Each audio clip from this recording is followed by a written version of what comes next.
All right, hello once again. This is Jeff Scott of Rankin Technical College.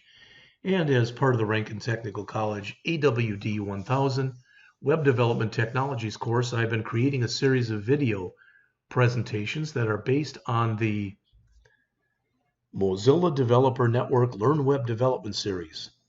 I am in JavaScript and we're talking objects. So this is the object building practice. It says in this article, we dive into a practical exercise giving you more practice to build custom JavaScript objects with a fun and colorful result. So it should look like this. It says we will write a classic bouncing balls demo to show you how useful objects can be in JavaScript. Our little balls will bounce around the screen and change color when they touch each other. The finished example will look something like this. This example makes use of a Canvas API for drawing balls to the screen and the Request Animation Frame API for animating the whole display. You don't need to have any previous experience or previous knowledge of these APIs, and we hope that by the time you finish the article, you'll be interested in exploring them more. Along the way, we'll have some nifty objects and show you a couple of techniques like bouncing the balls off the walls, checking when balls have hit each other. And that's kind of an important point when you go into a lot of different things that you might do with JavaScript. When two objects basically bounce or happen to hit into one another, called collision detection. All right. And let's just grab the example that they've got here. I'm just going to grab all the stuff they have. So hold on a second. I'm going to close this one. I'm going to close this one. I am going to close this. I'm going to leave that open. That was something else. And we'll leave all that stuff open. So, looks like we're going to have three files here. So the first one, what we're told here, is index.html. And you know what? I'm going to call this bounce.html because I've already got it index.html. So again, this will be on my desktop. And this will be bounce.html. All right, the next one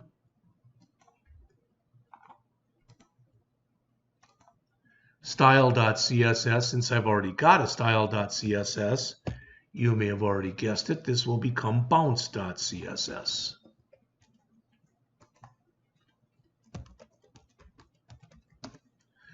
And then finally, for my last one, which has got the main.js,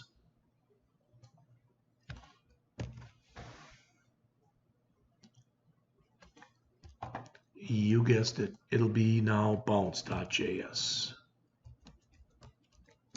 So I now have all three of my files. It's nowhere near ready, but we're starting. All right.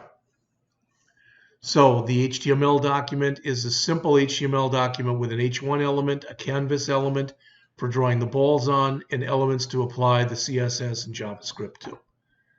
So there's the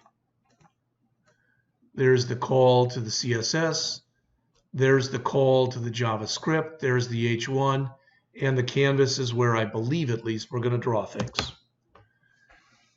Here's our CSS, pretty small, and I don't need that. Probably ruin things if I try to use it. And the JavaScript right now isn't doing much.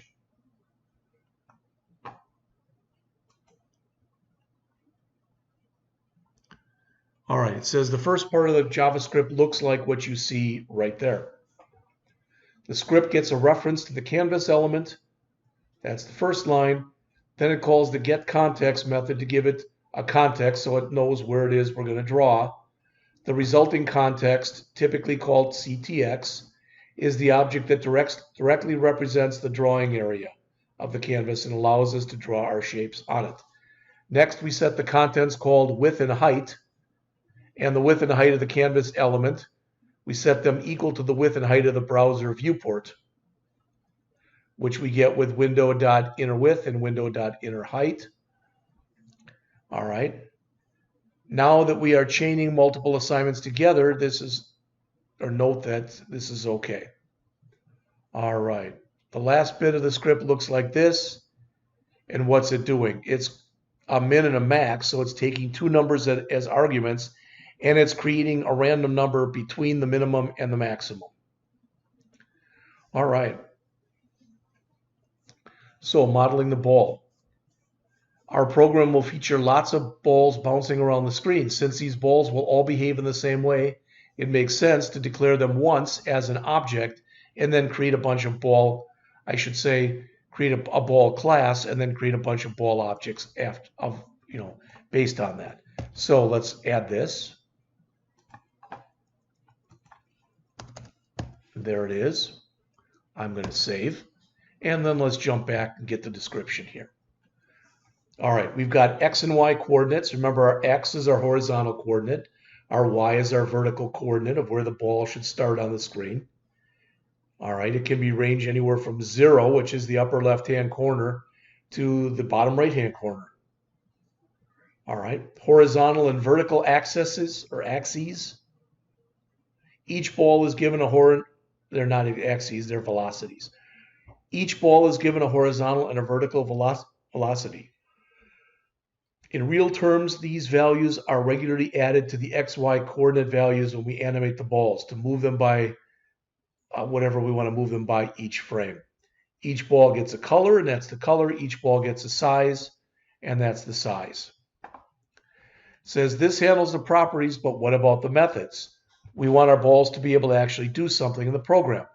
First, it says add the following to the ball's prototype.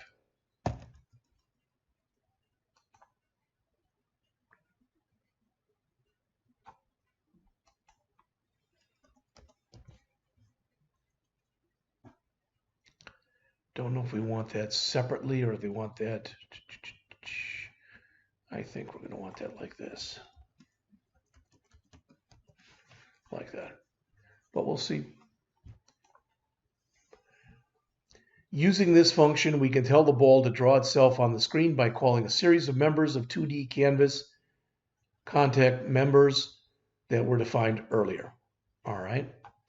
We use begin path, as it says, to state where we want to draw the shape, fill style to define the color we want the shape to be,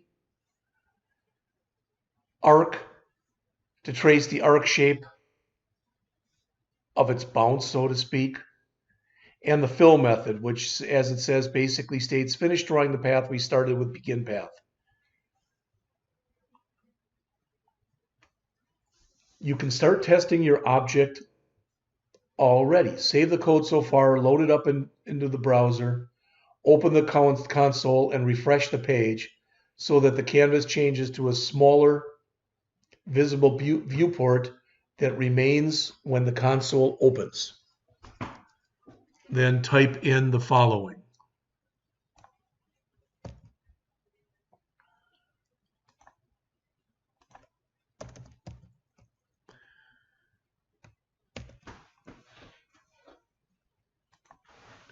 And try calling its different members. It says when you enter the last line, you should see the ball draw itself somewhere on the canvas. So let's see. All right. We have saved.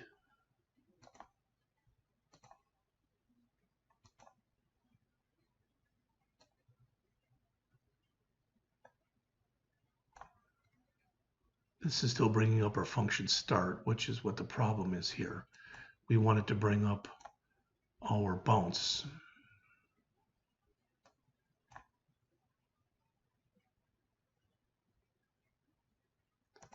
There it is. All right.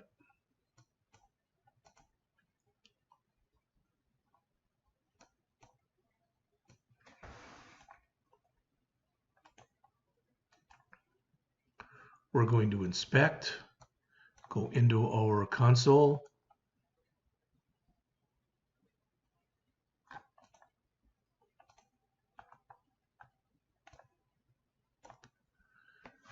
All right, it says here the file is not found in main line 1.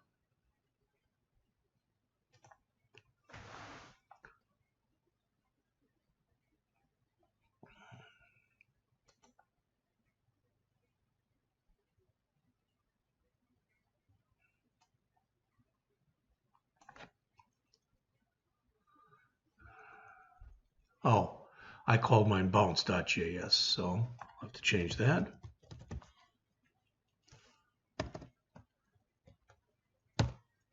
Hopefully that'll fix that.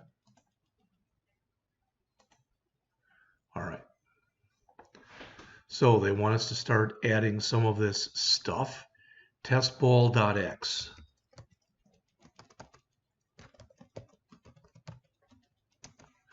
$50, that looks correct.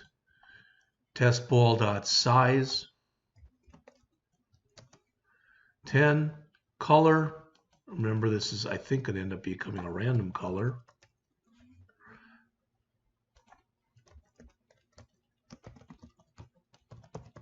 Blue. And testball.draw. And there's our first one. Cool.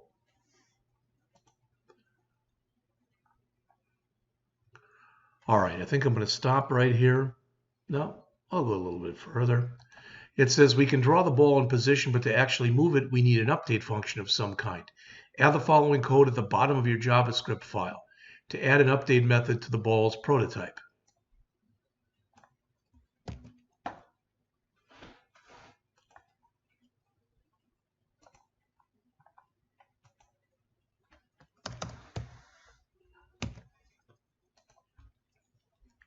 The first four parts of this, if, check whether the ball has reached the end of the canvas. If it has, we reverse the polarity, so if it hits the top, we make it go down towards the bottom. If it hits the bottom, we make it go towards the top. And that's what they're saying in here. Now let's make this fun. We are going to start adding balls to the canvas and animate them. First, we need to create somewhere to store our balls and populate it. The following will do the job. Add this to the bottom of your code now.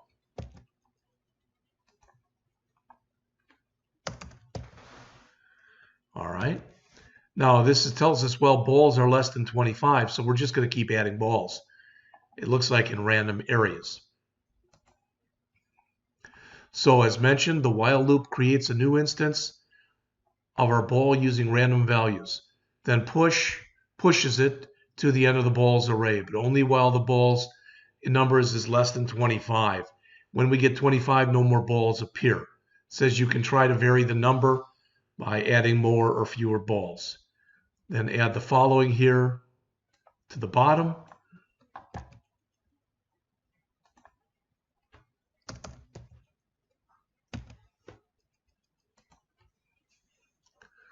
All programs that animate things normally involve an animation loop, which serves to update the information in the program. Our loop that we've got in here does the following. Sets the canvas color to a semi-transparent black, then draws a rectangle of the color across the whole width, and basically loops through and it starts filling up the balls. Last but not least, add the following to the bottom of your code. All right.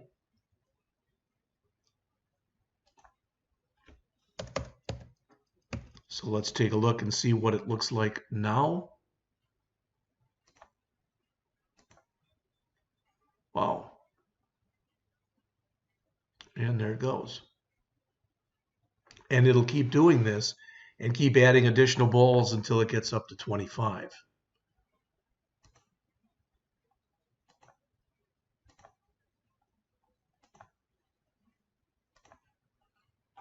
Now for a bit of fun, let's add some collision detection so our balls know when they've hit another ball. First, as it says, add the following method. All right. So let's add it and then go back and take a look at what it means.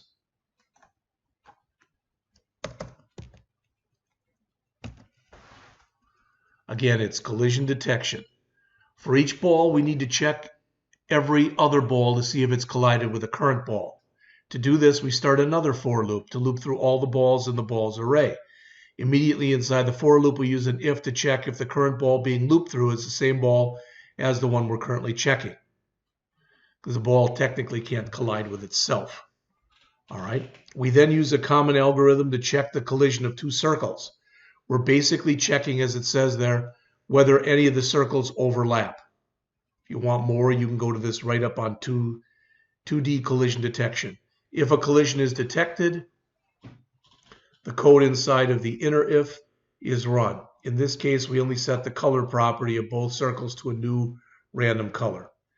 You also need to call this method in each frame of the animation. So add this below the balls update line.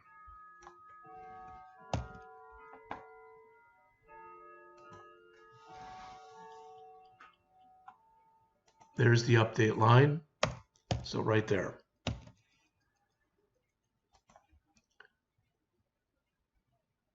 They do have a finished version, but I thought, what the heck, at least I'd try it here.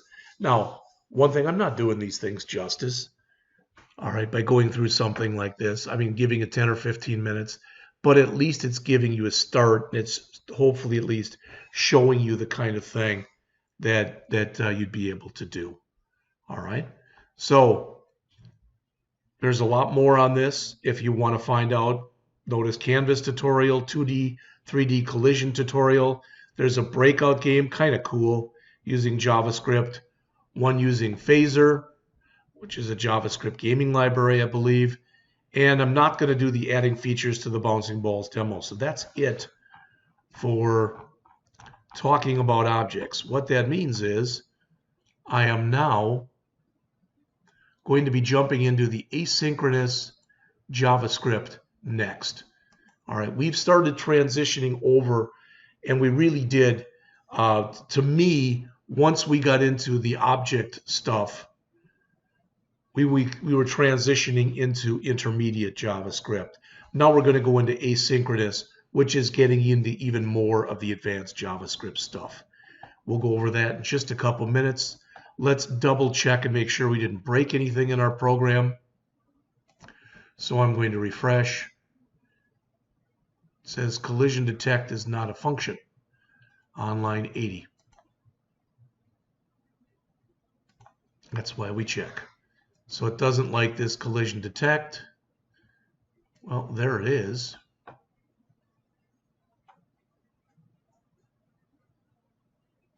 thought it wanted it right after the update.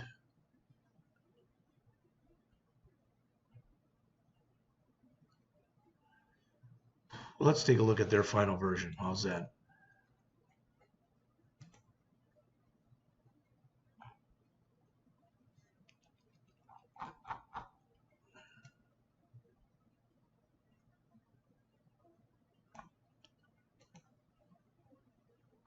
So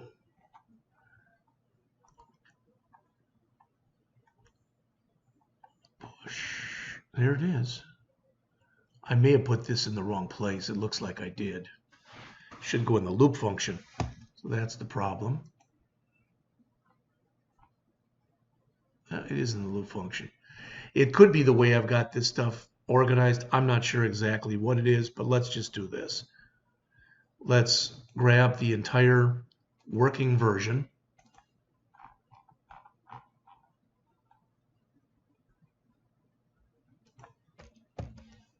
No, not there. All right, all 109 lines worth. Come back into here. Save it. And run it one last time. There it is. Now they did say that we should go through here and change the size of our screen, which would make it a little bit easier to look at.